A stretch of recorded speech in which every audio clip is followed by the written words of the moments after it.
जिस भी कम्युनिटी में रह रहा है, अपने परिवार के लिए जिस भी परिवार में वो रह रहा है, अगुआ कोई भी हो सकता है। मैं फिर से कहता हूं, अगुआ एक हस्बैंड भी हो सकता है, अगुआ एक बच्चा भी हो सकता है जो सबसे छोटा घर का, ये ध्यान रखना, एक सबसे छोटा बच्चा घर का वो भी अगुआ बन सकता है उसी घड़ी में। हालेलुया। और एक उससे बड़े जो भी हैं, बीच के जितने भाई बहन है सारे, ये भी अगुवाई में आ सकते हैं। जो भी लीड करता है वो अगुआ है, कहने का वो भी है। अगर मम्मी खाना बना रही है तो वो खाना बनाने का, वो किचन का अगुआ है। हम सबको, चाहे हम जितने भी सास ससुर भाव बेटे सब है, हम सबको उनके पीछे पीछे लगना थाली लेके। हालेलुया। अगर कोई पानी बांट रहा है तो जो हमें पानी पिला रहा है वो हमारा अगुआ है। सो हम सबको अपना अपना गिलास लेके उसके सामने खड़े होना, समझे ना मेरी बात। सो जो भी कोई हेल्प करता है किसी भी फॉर्म में, वो अगुआ होता है। सो यहां पर हम बाइबल की बात करते हैं। अगुआ एक नमूना होता है, ध्यान रखना। अगर एक खाना बनाने वाला व्यक्ति किचन में, अगर वो किचन के तौर तरीके को फॉलो नहीं कर रहा है तो वो अपनी इस ग्रेस को गलत इस्तेमाल कर रहा है, समझे ना मेरी बात। तो वो एक अच्छा एग्जाम्पल नहीं छोड़ेगा। लेकिन अगर खाना बनाने वाला व्यक्ति एक अच्छा खाना बना रहा है और टेस्टी खाना बना रहा है तो वो एग्जाम्पल है हमारे लिए। खाने के साथ साथ एक उदाहरण भी है कि वाकई हम सब पूछेंगे कैसे बनाए, कैसे बनाए, मुझे इसकी रेसिपी बताओ। हालेलुया समबडी, आमेन।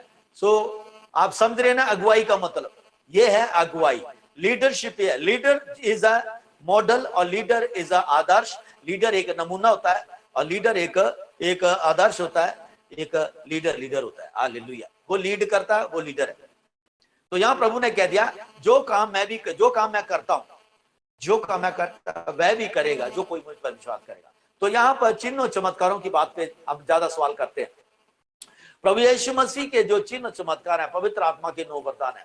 आज क्रिश्चियन समाज के अंदर आप देखें तो इन 9 वरदानों को, द गिफ्ट्स जो है, होली स्पिरिट के जो गिफ्ट्स है, इनको कैटेगराइज कर दिया, इनको क्या बोल दिया, इनको पार्शियल कर दिया। जो लोग वचन में एजुकेटेड नहीं है, जो परमेश्वर के साथ रिश्ता सही नहीं बनाए हुए, जो मिच्योर नहीं है, और ऐसे जो अनएजुकेटेड लोग जो परमेश्वर के वचन को तोड़ मरोड़ करके किसी और मिनिस्टर के जीवन शैली को देखते रहते हैं, बाइबल नहीं पढ़ते हैं, किसी और प्रभु के दास और दासी के जीवन शैली और उसके एक्सेंट को और उसके हाव भाव को और उसके बात करने के तरीके को, उसके जो शब्दों को इस्तेमाल करते हैं, और फिर वो चर्च में आकर के उन 2-4 लोगों के आगे वो ऐसे ही एक्शन करने लग जाते हैं। और जिन लोगों ने वो लोग नहीं देखा, जो इसको वो देखता रहता है रोज छुपके यूट्यूब पे, तो वो लोग सोचते हैं कि ये व्यक्ति कुछ महान शक्ति है, उसको मानने लग जाते हैं कि ये तो बहुत अच्छा है, बड़े एक्शन करता है, प्रार्थना करता है, इतनी जोर से चलाता है, ऐसे करता है वैसे। तो ये क्या है, इनको मैं एजुकेटेड कहता, अनएजुकेटेड कहता हूं। ये वो लोग हैं जिन्हें बाइबल का ज्ञान नहीं लिया और इधर उधर यूट्यूब के ऊपर मैसेज नोट किए, चेक किए और उनको बोलने लगे चर्च के सामने, और लोगों को, बोली वाली पब्लिक को, जो परमेश्वर के लोग हैं, उनको भरमाने लग गए अपने स्वार्थ के लिए। 2000 अनएजुकेटेड। तो उन लोगों ने क्या किया, उन लोगों ने पवित्र आत्मा के जो 9 वरदान है उनको बांध लिया अपनी पोटली में। किसी भी उसके मेंबर को, चर्च मेंबर को नहीं कहा कि तू प्रार्थना कर दुष्ट आत्मा के लिए। वो कहता मैं दुष्ट आत्मा के लिए प्रार्थना, तू पीछे बैठे रहा, दुष्ट आत्मा को तू नहीं निकाल सकता, मैं निकालूंगा क्योंकि मैं पास्टर हूं। उन्होंने ऐसी ऐसी गलत शिक्षा चला दी चर्च के अंदर। लेकिन प्रभु यीशु मसीह ने यहां साहब का, जो काम मैं करता हूं वो भी करेगा। वो भी कौन, जो भी विश्वास करेगा। सुप्रियर लीडरशिप जो है ये है, जो बुलाहट है वो डिफरेंट है, ये ध्यान रखना।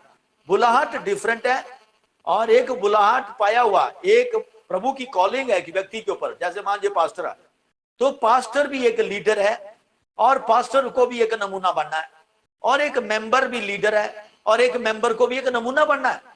तभी तो लोग, आपने देखा होगा कि आपके समाज के अंदर, आपके घर के अंदर, या जहां आप काम करते हैं, वहां पर आपकी पहचान एज ए क्रिश्चियन है। लेकिन आपसे वहां पर कोई ऐसी गलती हो जाती है तो वहां पर तुरंत वो जो लोग आपको देखते कहते हैं आप तो क्रिश्चियन है, आप तो क्रिश्चियन है। क्रिश्चियन ऐसे नहीं करते, हमने देखा क्रिश्चियंस को। तो वहां पर क्या है, हमारी एक पहचान है वहां पर, लेकिन उस व्यक्ति ने उस पहचान को खराब कर दिया। सो चर्च यही बातें हैं जो चर्च के अंदर गड़बड़ी को पैदा कर रही है, वरदानों को पैदा गड़बड़ी कर रही है।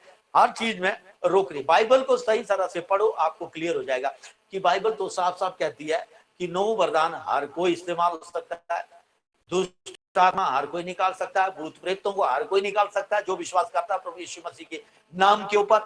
आपको इसके लिए फास्टिंग करने की जरूरत नहीं है, आपको सिर्फ यीशु का नाम लेना है और विश्वास करना है, और अपनी लाइफ जैसा आप कहते रोज सीख रहे हैं मेरी मुझसे वैसी रखनी है डेली अपनी लाइफ, तो आपके जीवन में वैसा ही शुरू हो जाएगा। लेकिन अगर आप अपनी लाइफ अपने हिसाब से जी रहे हैं और जब दुष्टात्मा का मौका आता निकालने का तो फिर पादरी बन जाते हैं, जब लीडर बन जाते हैं तब दुष्टात्मा ही आपको जो है वो भरमाने लग जाती है, तब कहते हैं नहीं यार नहीं निकलती है। तो सच में सही कहा, ये तो पास्टर ही निकाल सकते हैं। ये ऐसे लोग हैं जो वीक विल है, जो अनएजुकेटेड बिलीवर्स है, जिन्होंने बाइबल नहीं पढ़ी और जिन्होंने प्रार्थना नहीं करी, सीखी ना शिक्षाएं पाई, और वही लोग संघर्ष कर रहे हैं। उनको हम बोलते हैं प्रार्थना करो, नहीं करते हो। उनको बोलते हैं आप अपने घर में संगति शुरू करो, नहीं कर सकते हो। क्यों? क्योंकि वो सीख ही नहीं रहे हैं, वो सिर्फ देख रहे हैं। वो देख रहे हैं कि ये बड़ा अच्छा करते हैं, बड़ा अच्छा बोलते हैं, बड़े अच्छे रहते हैं बस, और वो बड़े अच्छे के चक्कर से हमारे साथ जुड़े हुए हैं। मैंने बोला कईयों को आप अपने घर में संगति शुरू करो, लेकिन अभी तक कई लोग संघर्ष कर रहे हैं। कई लोग कहते हैं कि नहीं हमारे गांव में एक और संगति लगती है, लगने दो से एक और संगति लगती है। प्रभु का धन्यवाद करो, एक और आपने जो वहां पर शुरू कर दी सेवकाई। पहले एक ही थी, अब 2 जगह लगने लगी संगतियां। आप ऐसा मत करें, ऐसा मत सोचिए कि वो मेरा रिश्तेदार है और इसलिए मैं संगति, नहीं, वो रिश्तेदार होगा। अगर वो रिश्तेदार यहाँ बैठा हुआ हमारे साथ, आपके साथ, तब तो ठीक है, अच्छी बात है, आप उसके साथ जाके हेल्प कर सकते हैं। लेकिन वो रिश्तेदार अगर हमारी शिक्षाओं को नहीं मान रहा है, वो अपने हिसाब से चल रहा है, तो आपको चाहिए जो आप मेरे से शिक्षा ले रहे हैं और जो शिक्षा आपको बदलाव दे रही है, जो शिक्षा आपके मन में चेंज ला रही है, आपके विश्वासी लाइफ को मजबूती दे रही है और आपके विश्वास जीवन को बढ़ा रही है, वो जो काम वो आप कर रहे हैं, सीख रहे हैं, सुन रहे हैं, वो दूसरा व्यक्ति नहीं कर रहा है जो वो चर्च लगा रहा है, तो आपको चाहिए कि आप अपने घर से चर्च लगाना शुरू करें। आप अपने घर से चर्च लगाना शुरू करें। रिश्ते की बात बाद में करें, रिश्तेदारी की बातें बाद में होंगी, पहले प्रभु की सुने, आप परमेश्वर की सुने कि परमेश्वर आपको कह रहा है चर्च लगाओ, संगति करो, तो लगाओ। आप वहां पर आप ये नहीं कर सकते कि जो पहले के लगा रहा। प्रियो, ये कोई दुकानदारी नहीं है, ये कोई वो नहीं है कि जो देखा अपने फिल्मों में क्या नाम हफ्ता लेने वाले, ये मेरा अड्डा है, इस अड्डे के आगे नहीं आना। नहीं प्रियो, परमेश्वर घर घर में चर्च लगाता है। लिखा घर घर कलीसिया मिलती थी। प्रेरितों के काम 4 अध्याय में देखे, प्रेरितों के काम 2 अध्याय में देखे, उसका 44 से 47, वहां लिखा 42 से 44 तक, वहां लिखा कलीसिया घर घर मिलती थी। सो आप अपनी जगह पर गलत हो जाते हैं अगर आप ऐसी सोच रखें कि नहीं वो लगा रहा, मैं नहीं लगाऊंगा अपने घर में। तो अगर वो आप नहीं लगा रहे तो आप क्यों बैठे हो मेरे साथ, क्यों शिक्षा ले रहे हैं 489 डे से? उसका क्या रिजल्ट है आपके पास, क्या इंप्रूवमेंट है, आप क्या फल दे रहे हैं आप हमारे को परमेश्वर के राज्य में? इसलिए ध्यान रहे। सो ये जो चिन्ह और चमत्कार है, ये हर एक विश्वासी कर सकता है, हर एक विश्वासी कर सकता है। ये लीडर्स का ही काम नहीं है, ध्यान रखना, ये कि पास्टर, अपोस्टल, प्रॉफिट, इन्हीं का ही काम नहीं है, ध्यान रखना। ये ही नहीं कर सकते। अगर ये भी कर रहे हैं तो वो अपने विश्वास से कर रहे हैं, और आप भी करेंगे तो आप अपने विश्वास से करेंगे और किसी बात से नहीं करेंगे, ध्यान रखना। मैंने इसलिए एक्स्ट्रा एक्सप्लेन किया क्योंकि कुछ एक लोग ऐसे बैठे हुए हैं जिनको ऊंचा सुनने की आदत है। ऑलराइट, सो लीडरशिप तैयार हुई थी। पतरस ने जब शुरू की चर्च लेना 120 लोगों के साथ, फिर 3000 लोग शुरू हुए और अब पूरे संसार के अंदर लीडरशिप फैल गई। हमने उत्पत्ति न्यायियों की किताब में पढ़ा कि जब अगुए ने अगुवाई की तो सेना भर्ती हो गई। तो इस तरह से एक अगुआ जब खड़ा होता है, अपने आप ही परमेश्वर लोगों का अनुग्रह देता। ये मत सोचना कि वो उसको कैसे बुलाऊंगा, कौन आएगा, नहीं। जब आप परमेश्वर के नाम से खड़े होते हैं एक लीड करने के लिए, परमेश्वर आपको अपने जो लोग हैं उनका अनुग्रह देना शुरू कर देगा। और जो लोग आपकी तरह वही आपके पास आएंगे, जो लोग टेढ़ी चाल के वो आपके बीच में नहीं आएंगे। और यही ध्यान रखना, ये इसी वजह से कॉन्फ्लिक्ट रहता है कि आपके घर में 4 मेंबर है, 3 बैठ रहे हैं, 1 नहीं बैठ रहा। वो कारण, वो जो 1 नहीं बैठ रहा वो आपके विरोध है, वो दुष्ट आत्मा को सुन रहा है और आपका विरोध कर रहा है, इसलिए वो नहीं बैठ रहा। वो आपका मेंबर है, उसे consider him as a member but not a church member. उसके हाल पे छोड़ दीजिए उसे, परमेश्वर डील करेगा उसको 1 ही हफ्ते के अंदर, अगर आपने उसे रिलीज कर दिया। कई मेंबर है उनको पकड़ के रखते हैं, नहीं प्रभु नहीं प्रभु नहीं प्रभु ना, बिल्कुल छोड़ दीजिए उसके हाल पे, एक हफ्ते के लिए छोड़ दीजिए, आपको पता लग जाएगा। बजाय इसके कि सालों तक पकड़े हैं, वो आपको दुखी दे जा रहे हैं, आप ही को हर्ट कर रहे हैं, आप ही जख्मी हो रहे हैं, आपका बीपी बढ़ रहा है, आपकी शुगर बढ़ रही है, आपको टेंशन हो रही है, आपके घबराहट हो रही है, और वो बड़े आराम से दारू भी पी रहा, गंदे भी काम कर रहा, गाली गलौज भी कर रहा, संसार में भी, और आपके साथ ही बैठ जाता कभी कभी। इसलिए ऐसे लोगों को जो विरोध करते हैं आपके विश्वास का, उनको उसी के हाल पे छोड़ दो। अगर आपके घर का मेंबर है, घर के मेंबर की तरह डील करो। रही बात विश्वास की, तो उसे साफ साफ बता दो, ये मेरा अपना डिसीजन है और इसको आप नहीं रोक सकते, कोई भी नहीं रोक सकता। गवर्नमेंट ने भी ये संविधान बनाया हुआ कि विश्वास जो है मेरा सेल्फ डिसीजन है, ना कि कोई भी व्यक्ति किसी को दबा सकता है। ह्यूमन राइट्स जो है ये भी मुझे ये आज्ञा देता है, पवित्र शास्त्र बाइबल भी हमें ये आज्ञा देता है। अगर आप किसी भी व्यक्ति के प्रभाव में आकर के घर में रह रहे हैं और विश्वास में नहीं बढ़ पा रहे हैं, प्रियो, आप अपने आप को जख्मी कर रहे हैं, आप अपने आप को हर्ट कर रहे हैं, और आप अपने आप को पीड़ा दे रहे हैं, और परमेश्वर के सामने जब आप खड़े होते हैं तो दुखी होते हैं खड़े। परमेश्वर कहता है कि बेटा बेटी मान जा, जो मेरा दास कह रहा है, आपसे बात कर रहा है, उसको मान और वैसा ही कर, तेरा उद्धार होगा। उन लोगों को छोड़ दे उनके हाल पर, फिर देखना है कि हफ्ते के अंदर अंदर वो कैसे अपनी कमरे पकड़े हुए आपके सामने झुकते हुए आएंगे। हालेलुया। ये भी मैंने आउट ऑफ द सब्जेक्ट बात की आपसे, तो ये ध्यान रखना कि कोई आ रहा नहीं आ रहा, it's none of your business. आपके साथ आप संगति शुरू करो, आपके पास कोई आ रहा नहीं आ रहा, it is none of your business. ये आपका काम नहीं है। ये किसका काम है? परमेश्वर का। लिखा है जो जो उधार पाने वाले होते थे उनको रोज परमेश्वर चर्च से मिला देता था। प्रेरितों के काम 4 अध्याय में, प्रेरितों के काम 8 अध्याय में। अब वहां पढ़ ले, जो जो उधार पाने वाले थे, प्रेरितों के काम 6 अध्याय में। जो जो उधार पाने वाले होते थे परमेश्वर उनको उनसे मिला देता था। सो इसका मतलब यह है कि परमेश्वर की नजर आपके साथ साथ हर जगह घूमती रहती है, वो स्कैन करती रहती है। प्रेरितों के काम 6 अध्याय उसकी 7 आयत पढ़ी मैं आपके लिए।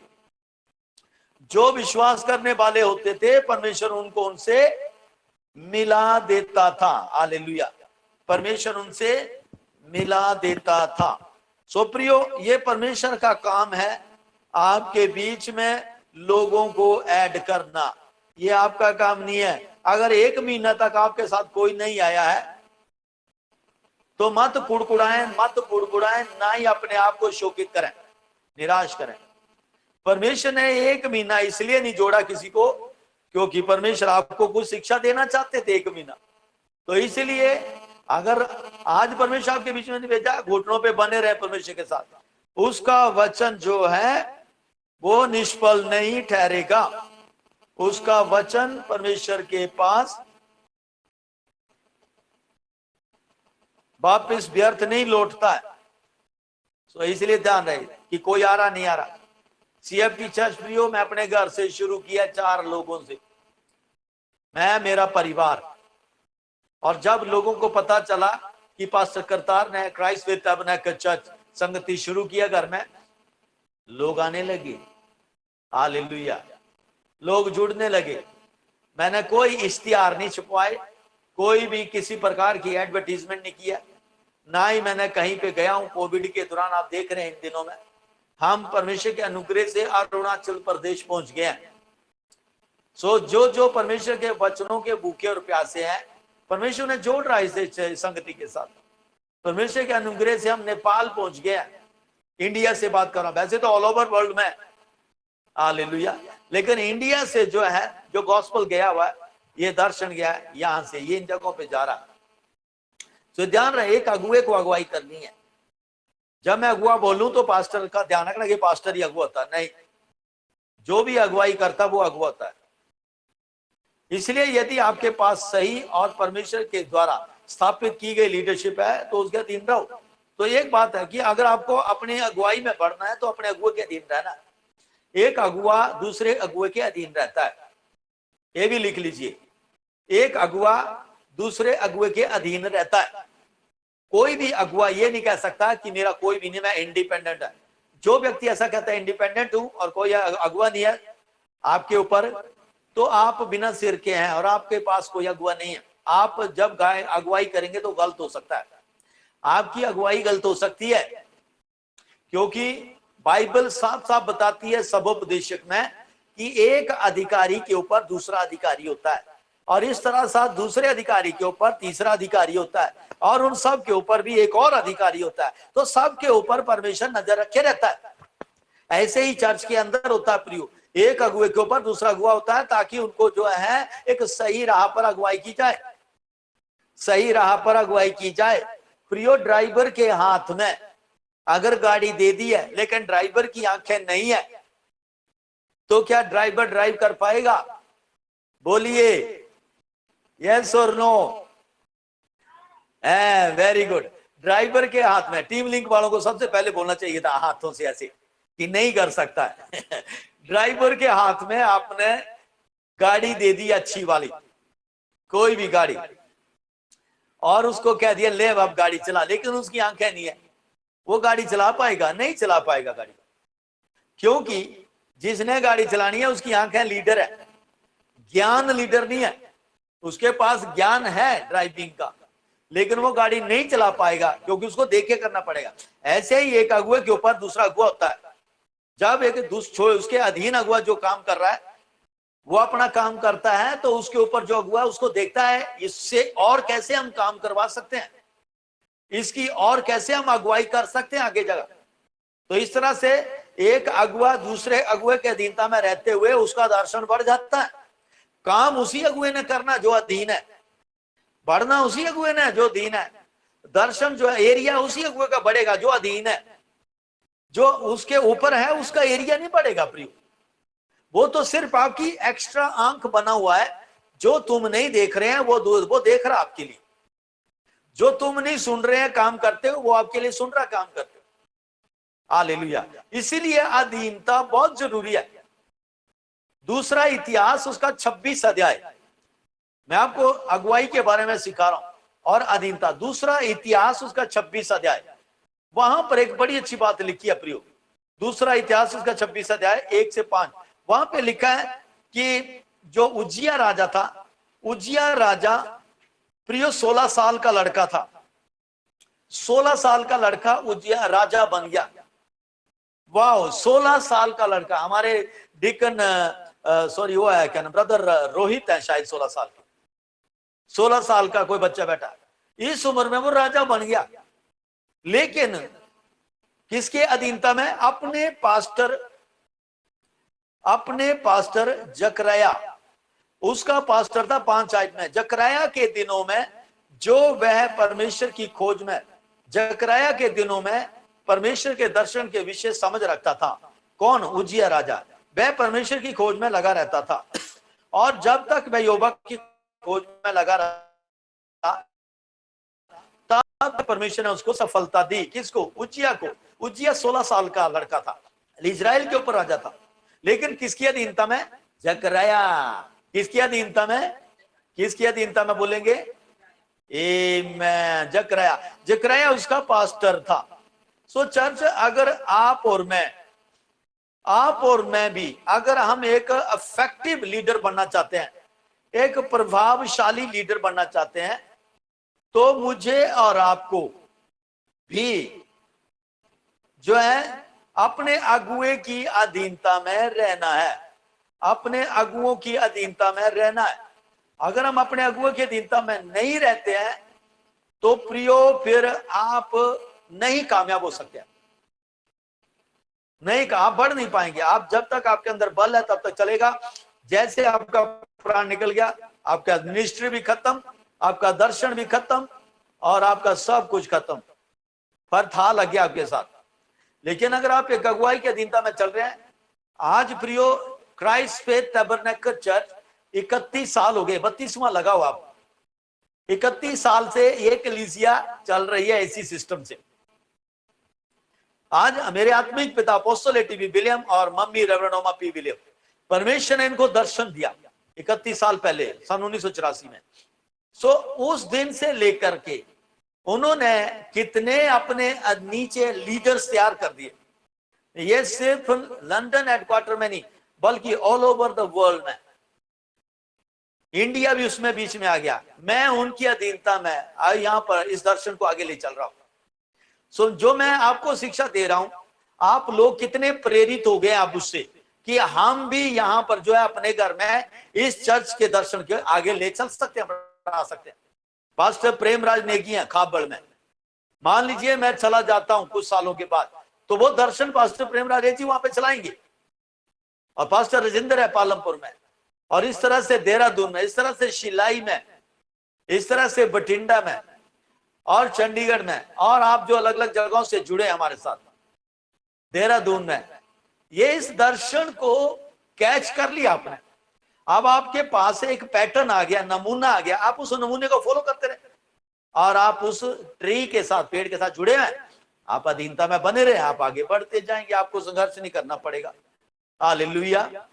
सो मैं उम्मीद करता हूं आप समझ रहे हैं कि एक अगुआ और एक अगुए की अधीनता में रह के चलता है, एक अगुआ अगुए की अधीनता में रह के चलता। लास्ट आयत में पढ़ रहा हूं आपके लिए, यहां पर लिखा पहला इतिहास उसका 28:9। दाऊद राजा ने अपने बेटे सुलेमान को एक बहुत बड़ी एक सीक्रेट बताया सक्सेस का, कि तू कैसे आगे बढ़ सकता है। यहां पर दाऊद राजा ने 1 क्रॉनिकल चैप्टर 28:9 वहां लिखा है, हे मेरे पुत्र सुलेमान, तू अपने पिता के परमेश्वर का ज्ञान रख। क्या कहा उसने? तू अपने पिता के परमेश्वर का ज्ञान रख। यहां लिखा है acknowledge the God of your father. ऐसे नहीं कहा एक्नॉलेज योर गॉड, ये नहीं कहा उसने, acknowledge the God of your father. इसका मतलब यह है कि जो दाऊद राजा था वो परमेश्वर के भय में रह के एक अच्छा नमूना बनकर चलता था।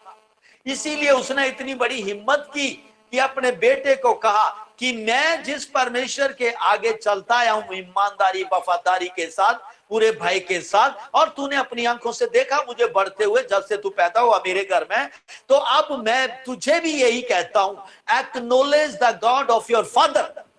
अपने पिता के परमेश्वर का अनुसरण करो, उसको पहचानो कि यदि वो आपके पिता को जय बंद दिला कर सकता है, जय दिला सकता है, विजय दिला सकता है, आशीष दिला सकता है, पहचान दिला सकता है, तो वही परमेश्वर जो आपके पिता को दिला सकता है वही परमेश्वर आपको भी दिला सकता है, यदि एक्नॉलेज करें आप उसे।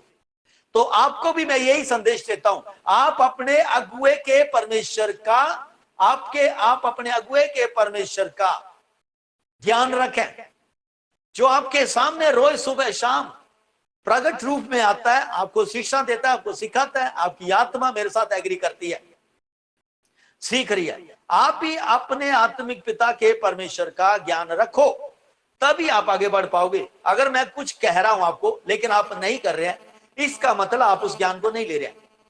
मैं कुछ बोल रहा हूं ये एक्शन लो, लेकिन नहीं ले रहे हैं आप अपनी तो आप उसका ज्ञान नहीं रखे, तो आप कामयाब नहीं हो पाएंगे अपनी जगह। इसलिए ध्यान रहे church, Christ faith tabernacle church family, कि आपको अपने पिता के परमेश्वर का ज्ञान रखना है और खरे मन और प्रसन्न जीव से उसकी सेवा करनी है। ज्ञान रखने के अलावा सही चाल चलन रखना, सही जीवन शैली रखनी है, तभी जाके परमेश्वर जो है आपके ऊपर रहम करेगा। और आगे लिखा है परमेश्वर मन को जानता है। अगर आपका मन सही नहीं है और बैठे हुए सीखने का दावा कर रहे हैं, तो प्रियो आप ठोकर का कारण बने हुए हैं और ठोकर का कारण बने रहेंगे, और आप एक टाइम ऐसा आएगा आप हट जाएंगे, भरमाए जाएंगे। मुझे दुख होगा आप लोगों का, ऐसे लोगों का, लेकिन उसकी जगह और कोई ले लेगा, तब मैं चंगाई पाऊंगा। हालेलुया। सो मैं आपको यहीं पे रोक रहा हूं। मैं आज आपको सिर्फ इतना ही सिखाया कि एक अगुआ अगुए की अधीनता में रहता है,